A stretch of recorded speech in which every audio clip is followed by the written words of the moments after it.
Hello friends, मैं हूं Mukesh sir. आज अपने इस वीडियो में देखेंगे क्लास 10 का चैप्टर नंबर 1 रासायनिक प्रक्रियाएं और उसके समीकरण। तो रासायनिक प्रक्रियाएं क्या होती है उससे पहले समझेंगे रासायनिक प्रक्रिया क्या होती है। ऐसे परिवर्तन जिसमें नए गुणों वाले पदार्थों का निर्माण होता है। नए गुणों वाले, पुराने पदार्थ जो अलग अलग पदार्थ मिलकर नई प्रक्रियाएँ करती हैं वो रासायनिक प्रक्रिया कहलाते हैं। नए गुणों का निर्माण होता है उसे रासायनिक प्रक्रिया कहते हैं। ऐसे परिवर्तन जिसमें नए गुणों वाले पदार्थ का निर्माण होता है उसे हम रासायनिक प्रक्रिया के रूप में जानते हैं। अब दूसरी बात आती है, ऐसे पदार्थ जो किसी रासायनिक प्रक्रिया में हिस्सा लेते हैं उन्हें कहते हैं अभिकारक।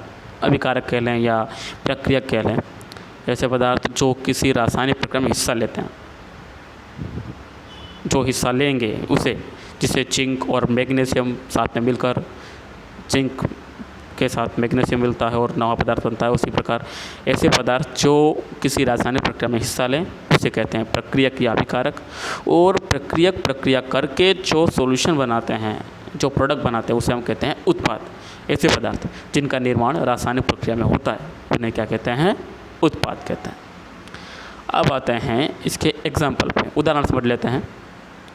उदाहरण जैसे भोजन का पाचन होना। भोजन का पाचन होना भी एक रासायनिक प्रक्रिया है।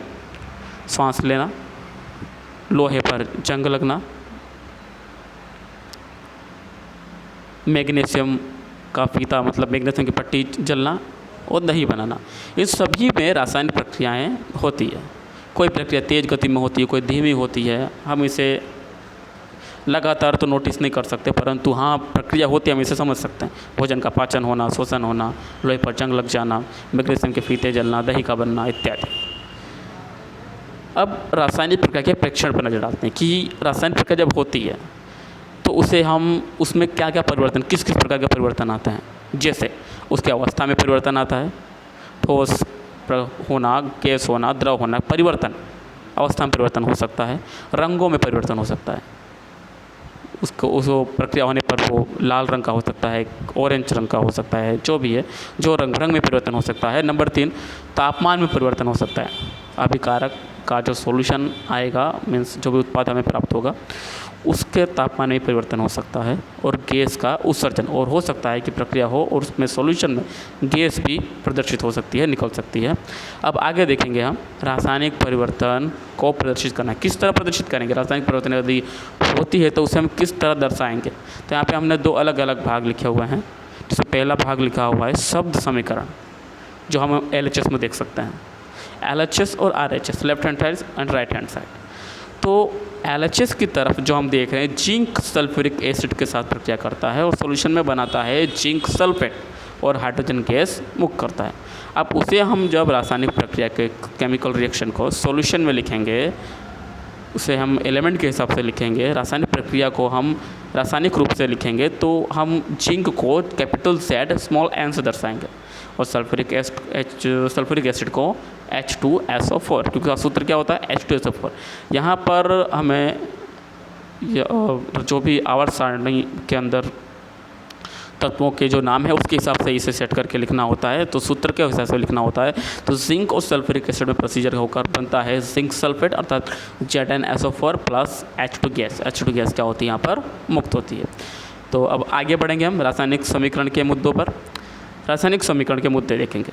रासायनिक समीकरण में किस किस तरह के मुद्दे हम देख सकते हैं। नंबर 1, रासायनिक समीकरण। रासायनिक प्रक्रिया रासायनिक समीकरण द्वारा निरूपित की जाती है। हमेशा कैसे?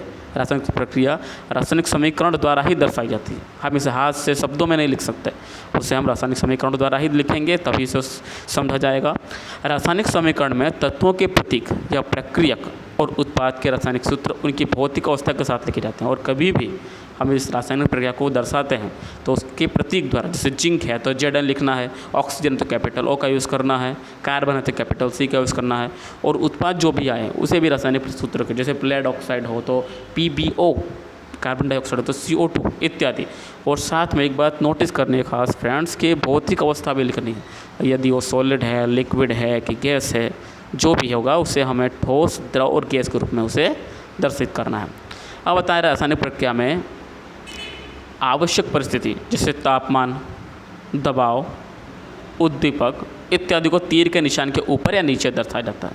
हमेशा जब भी रासायनिक प्रक्रिया लिखें तो उसमें तापमान हो, दबाव हो, उद्दीपक हो आदि को तीर के निशान द्वारा ही तीर के निशान के ऊपर या नीचे लिखकर दर्शाया जाता है कि पदार्थ में जब प्रोसीजर हो रही है, प्रक्रिया हो रही है, उसमें तापमान बढ़ा रहे हैं या घटा रहे हैं, या उसके ऊपर कोई प्रेशर दबाव पास्कल में दबाव दिया जा रहा है, या उद्दीपक कोई पदार्थ उसके अंदर मिलाया जा रहा है जिससे प्रक्रिया तेज़ गति से हो, तो उसे हमें तीर के ऊपर या नीचे दर्शाना होता है। अब उसे संतुलित करने की विधि। द्रव्यमान संरक्षण के नियम के हिसाब से किसी भी रासायनिक प्रक्रिया में द्रव्यमान का ना तो निर्माण होता है ना ही विनाश, अर्थात कि जब भी प्रक्रिया हम कराते हैं तो इसके अंदर हमें प्रक्रिया कराते समय ये बात ध्यान रखना है कि प्रक्रिया जब भी होगी तो उसके अंदर कोई नया पदार्थ अपने आप उत्पन्न नहीं होने वाला है, ना ही वो अपने आप खत्म हो जाने वाला है। प्रक्रिया के हिसाब से, द्रव्यमान संरक्षण नियम के हिसाब से जितना पदार्थ हमने यूज़ में लिया है उतना ही सॉल्यूशन सामने की तरफ आता है। रासायनिक प्रक्रिया के अभिकारक अर्थात कि प्रक्रियक और उसके पश्चात प्रत्येक तत्व के परमाणु की संख्या हमेशा कैसी होती है? समान। द्रव्यमान संरक्षण के नियम के हिसाब से यही मुद्दा है कि रासायनिक प्रक्रिया के पहले और उसके पश्चात के प्रत्येक तत्व के परमाणु की संख्या कैसी होती है? समान होती है। तो दोस्तों अभी के लिए इतना हम रखेंगे और उसके बाद के वीडियो में हम इसके आगे की जानकारी प्राप्त करेंगे। ओके।